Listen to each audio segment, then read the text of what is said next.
ప్రజని గళం ప్రజాబలం AR5 news కి స్వాగతం. కురిచేడు మండలం తెలుగుదేశం పార్టీ ఆధ్వర్యంలో ఆర్యవైశ్య ఆత్మీయ సమ్మేళనం కురిచేడులోని శివాలయం రోడ్లో గల వాణి కళ్యాణ మండపంలో కురిచేడు ఆర్యవైశ్యులతో టీడీపీ ఎమ్మెల్యే అభ్యర్థి డాక్టర్ శ్రీమతి గొట్టిపాటి లక్ష్మి ఆధ్వర్యంలో సమావేశం ఏర్పాటు చేశారు. ఈ సమావేశానికి ముఖ్య అతిథులు శ్రీ మాగుంట శ్రీనివాస్ రెడ్డి, మాగుంట చందన రాఘవరెడ్డి, కడియాల శ్రీ వెంకటేశ్వరరావు, శ్రీ దిండి రాకేష్, శ్రీ నారపిశెట్టి పాపారావు, శ్రీ కడియాల లలిత్ సాగర్, శ్రీ కపిలవాయి విజయ్ కుమార్, శ్రీ పల్లపోతు వెంకటేశ్వర్లు, శ్రీ వక్కలగడ్డ మల్లికార్జునరావు, శ్రీ బొగ్గవరపు సుబ్బారావు ముఖ్య అతిథులుగా హాజరయ్యారు.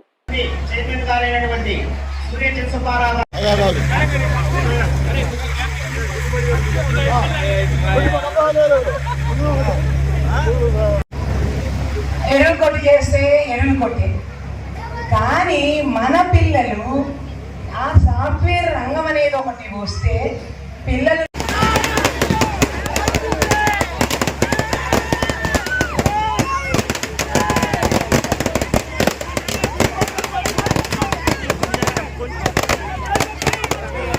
లేకపోతే మనలాగే చిల్లర కొట్లు చేసుకోవాలి. వాళ్ళు కూడా ఆ సాఫ్ట్వేర్ రంగం ఎలా వచ్చింది అని ఒకటి ఆలోచన చేసి ఆ సాఫ్ట్వేర్ రంగం వస్తేనే కదా మన పిల్లలు ఈరోజు ఇలా లగ్జరీగా బతుకుతున్నారు. లేక మనకు వచ్చే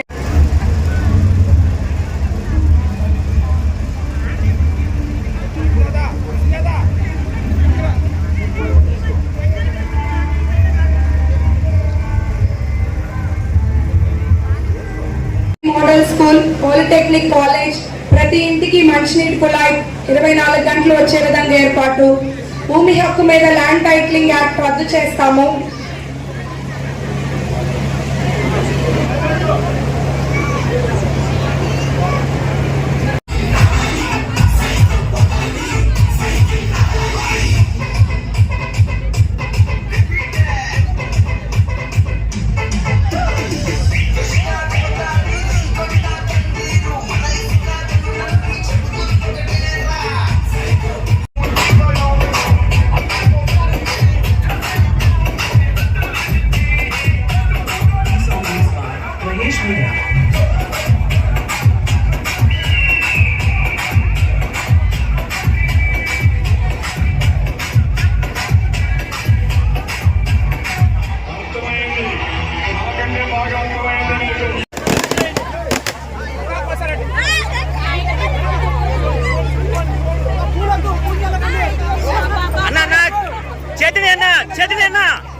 పూలా పన్నమ్మా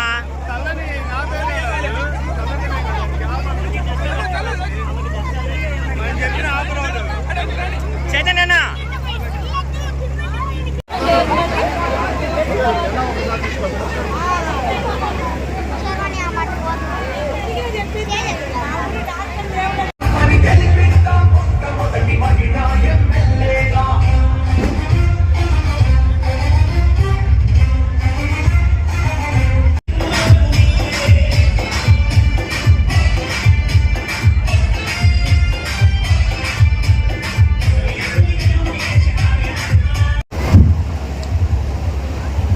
ఈనాటి మన కురిచేడు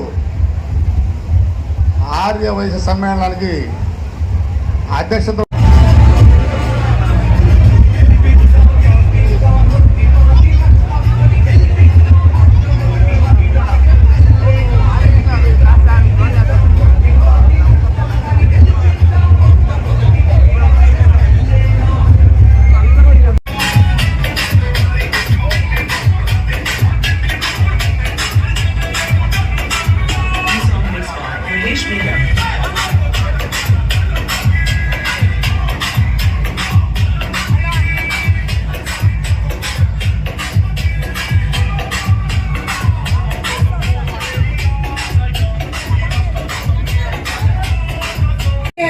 జరిగిందే కానీ ముందుకు వెళ్ళలేదు. అది జరిగేలాగా చూస్తాము. చిరు వ్యాపారులకు వడ్డీ లేని రుణాలు, స్వేచ్ఛాయుత వాతావరణం, వ్యాపార నిర్వహణకు పటిష్ట చర్యలు చేపడతాం. కన్యకాపరమేశ్వరి అమ్మవారి ఆత్మార్పణ దినోత్సవ అధికారిక కార్యక్రమంగా చేపడతాము. నేను ఇక్కడికి మీ ఇంటి అమ్మాయిగా వచ్చాను. ఒక్కసారి నమ్మి ఆశీర్వదించండి. నేను ఎప్పుడు మీ సహకారం మాకెట్లా అవసరమో అలాగే మా సహకారం మీకు ఎల్లవేళలా ఉంటుందని నేను మాటిస్తున్నాను. మీ అందరూ మీ అమ్మాయిగా ఆదరించి మమ్మల్ని గెలిపించండి. పెద్దలకు, మహిళలకు, అక్క చెల్లెళ్లకు, అన్నతమ్ములకు అందరికీ పేరు పేరున నా నమస్కారాలు. నేను చాలా మంది ఆదివాసీ కుటుంబాలని కలిశాను ప్రజలలో. నన్ను ఎంతో బాగా వాళ్ళ ఇంటమ్మాయిగా ఆహ్వానించి పసుపు వంకలు పెట్టి ఘనంగా వాళ్ళ ఇంట్లోకి తీసుకెళ్లారు. ఆర్య అంటేనే గొప్ప వంశస్థులు అని అర్థం. ఆర్య వంశులకు సౌమ్యులని, మంచి దేవభక్తి కలవారని పేరుంది. చాలా అన్నదాన క్షేత్రాలు కూడా నడిపారు. వ్యాపారమే వృత్తిగా జీవిస్తున్నారు చాలా మంది. ప్రస్తుత ప్రభుత్వంలో వ్యాపారులకు ఎన్నో ఇబ్బందులు ఎదుర్కొంటున్నారు ట్యాక్స్ రూపంలో. అలా కాకుండా కొన్ని పరిణామాలు కూడా చోటు చేసుకున్నాయి. నేను మా తాతగారు గొట్టిపాటి హనుమంతరావు గారు, మా నాన్నగారు గొట్టిపాటి నర్సయ్య గారు, అలాగే మా బాబాయ్ గొట్టిపాటి రవి గారు ఎప్పుడూ ప్రజా సేవలోనే ఉన్నాము. అవినీతి సంపాదన అంటూ లేదు, ఒక అవినీతి ఆరోపణ లేదు మా మీద. మేము ప్రజల్ని ఇబ్బంది పెట్టే మనస్తత్వంతో లేము. ఆస్తులు రాజకీయాల్లో పోగొట్టుకున్నామే కానీ ఏనాడు రాజకీయాల్లో ఆస్తులు సంపాదించుకున్న కుటుంబం కాదు. రేపు ఎలక్షన్ లో చంద్రబాబు నాయుడు గారు ముఖ్యమంత్రి కావటం ఖాయం. పవన్ కళ్యాణ్ గారి సహకారం ఉంటుంది. అలాగే కేంద్రంలో నరేంద్ర మోడీ గారి సహకారం ఉంటుంది. వ్యాపారస్తులకు అండగా ఉంటామని చంద్రబాబు నాయుడు గారు హామీ ఇచ్చారు. ఎలాంటి ట్యాక్స్లు ఉండవు, ఇబ్బందులు ఉండవు. మీరు కొంత చిరు వ్యాపారులు నిత్యావసర రేట్లు పెరిగి ఇబ్బందులు పడుతున్నారు. రేపు మన ప్రభుత్వం ఏర్పడ్డాక ఒక ప్రశాంతమైన పాలన చేసుకోవచ్చు. ఎవరి మీద ఎలాంటి ఇబ్బందులు ఉండవు. అంతేకాకుండా తూనికల్ కొలతల అధికారుల నుండి కూడా సమస్యలు లేకుండా చూస్తాము.